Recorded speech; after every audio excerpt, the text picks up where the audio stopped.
সংসদ ভবনের মতো সংরক্ষিত জায়গায় একজন রানিং এমপিকে বলা যে এই যে জঙ্গি এমপি যাচ্ছে, এটা কত বড় অপরাধ, কত বড় নির্লজ্জতার ব্যাপার। এদেশের কিছু মানুষ আছে যারা এদিক সেদিক বোঝে না, শুধুমাত্র ইসলামের বিরোধিতা করাই যাদের মুখ্য উদ্দেশ্য। কে ক্ষমতায় গেল কে না গেল এটা তাদের কোনো মাকসাদ না। যেমন বিশেষ করে শাহবাগীদের কথাই বলি, এই দেশের সরকার ব্যবস্থায় কি বিএনপি আসলো, কি আওয়ামী লীগ আসলো, না অন্য কোনো দল আসলো, এদের কোনো মাথা ব্যথা নাই।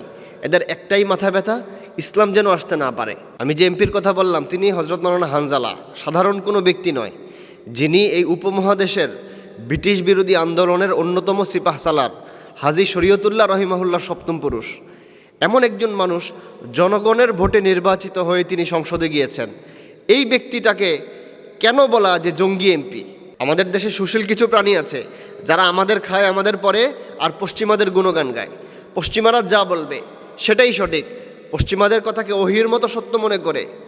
পশ্চিমাদের চোখে যদি আপনি ইসলাম দেখেন তো আপনি কোনোদিন মানবতার প্রকৃত স্বাদ আস্বাদন করতে পারবেন না। পশ্চিমারা শিখিয়ে দিয়েছে পাগড়ি মানেই জঙ্গিবাদ, পাগড়ি মানেই মৌলবাদ, পাঞ্জাবি পায়জামা ইসলামী লেবাস এটা মানেই জঙ্গিবাদ। আর এই শেখানো কথা 90% মুসলমানের দেশে পশ্চিমাদের দোসররা বলে, এছাড়া অন্য কেউ এই কথা বলতে পারে না। 90% মুসলিমের দেশে ইসলাম বিদ্বেষিতার এমন চরম দৃষ্টান্ত স্বাধীনতার 54 বছর পরে আমরা আর দেখতে চাই না। জেফ্রি এপস্টাইনের কুখ্যাত দ্বীপে কারা গিয়েছে?